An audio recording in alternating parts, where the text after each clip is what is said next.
خدمت مهمان بزرگواری هستیم که امشب به نوبه خودمون بررسی خواهیم کرد به خصوص تحولات منطقه رو در حضور ایشون. سلام عرض می‌کنم خدمت شما، خیلی خوشحالم.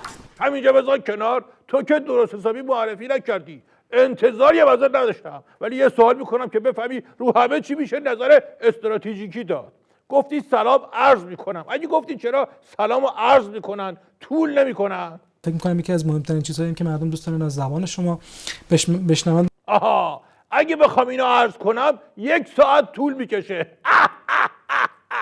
یه ضرب از سرشاخ تو سر پا بردم رو پل. پاشو از اول بیا ولی درست بیا. خب خیلی متشکرم. حالا وارد بحث و گفتگو بشیم. ما قرار بود که ارتباط تلفنی هم داشته باشیم با دکتر شیخ الاسلام. حالا هر وقت که خب بیارینش رو خط تا همچین استراتژیشو براش صاف و صوف کنم.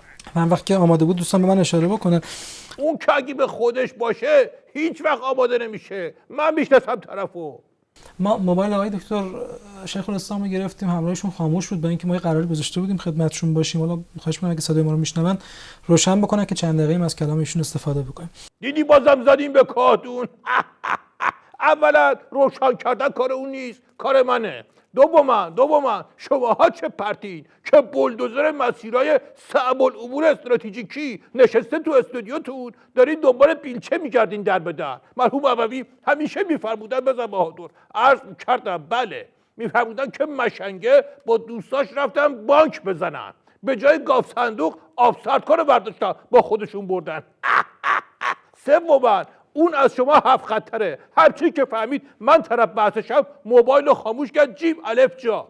شیخ الاسلام میدونم که داری صدای منو میشنوی، به زبون خوش تا 3 شماره بیا رو خط، وگرنه داستان بیرون کردنت از کلاس استراتژی رو واسه همه تعریف میکنم. 1 2 3. خب آقای دکتر شیخ الاسلام پشت خطمون. آقای دکتر سلام، شبتون بخیر، تاعتون قبول باشه ان شاء الله. سلام علیکم و رحمت الله. خدمت شما یه چیزی هم بگم، من دکتر نیستم. ببخشید چشم. خیلی تو این چند ساله حساس شدن. خوبم حساس فهم واقعا حساس بشیم تو این زمینه. اینم از 7 خطیشه، وگرنه اینم همه جا مثل رحیمی و احمدی مقدم و خود آق محمود کشکی میگه که دکتره، ولی حالا که دید من اینجا نشستم قلاف کرد. همین که اومد رو خط بسه، لازم نکرده تو برنامه‌ای که من هستم اینم حرف بزنه. بهش بگو همونجا پشت خط نیمکت نشین باشه، اگه من مصدوم شدم رفتم بیرون اون وقت بیارش تو. آقای شیخ الاسلام من خواهش می‌کنم اگه امکان داره پشت خط ما باشین، برمیگردیم خدمتتون خواهیم بود. نمیدونم چند دقیقه دیگه مونده. خیلی ممنون. تا 90 دقیقه.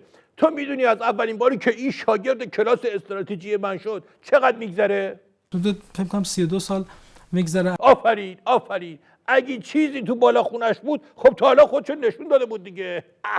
توضیحات مقدماتی تموم، برو سر بحث اصلی. آقای دکتر یه چیز دیگه هم که در مورد سوریه، خیلی خوب بحث‌های سوریه الان داغ هست، همکاران ما تو بخش‌های مختلف سعی می‌کنن بهش بپردازن. اینه که میگن سوریه عمق استراتژیک جمهوری اسلامی ایران. اینا میشه یه مقدار بازش بکنید؟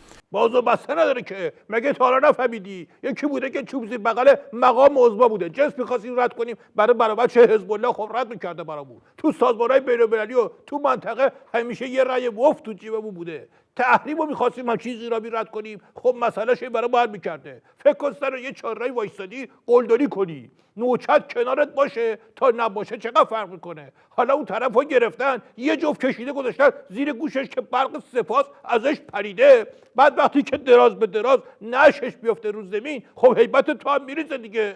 فکر میکنی که مقام عظما از دیدن این وضعیت چه حال و روزی داره الان؟ تو این سطح که رهبر معظم انقلاب میبینن مسئله، بعد از این جور حوادث خیلی ناراحت میشه تاسف‌باره. ولی تو تازه اینقدرشو فهمیدی یا نه؟ تو تازه اینقدرشو فهمیدی که به هر دری میزنیم کاردار سوئیسو احضار میکنیم که بره به آمریکا بگه که چرا عربستان علیه سوریه موضع گرفته. برای خودش یه المپیکه با این همه کشوری که تو شرکت کرده. حالا برات از حال و روز مقام عظما میگم تا بفهمی که آدم بره پنچری قطار بگیره ولی به وضعیت ایشون نیفته. اگه نمیتونم شفاف بگین حداقل بگید پیش‌بینی هایی که احتمال داره اتفاق بیفته. نه الان شفاف بهت میگم. فکر میکنم 30-40 ثانیه بیشتر وقت نداریم. تو همین 30-40 ثانیه بهت میگم مطابق راهنمود استراتژیکی خودم تو این موارد ایشون دو دست رو میبرن به سمت آسمون، بلکه بردن به سمت آسمون محکم میکوبن تو فرق کله خودشون، چون کار دیگه ای نمیشه کرد. این واقعا چقدر میتونه درست باشه؟ درسته. تازه خاکم براشون آماده کردن که هر 8 ساعت یه مش بریزن تو فرق کلهشون. بعیدم نیست حالا خودشون بگیرن تو دستشون. حالا نه خیر، خودشون همون حرکتی رو که گفتم بکنن. تو دخالت نکن تو این کارا. باقی موارد هم بگو دوربین رو خاموش کنن که با دست باز برات تعریف کنم. آقا خاموش کن دوربینو.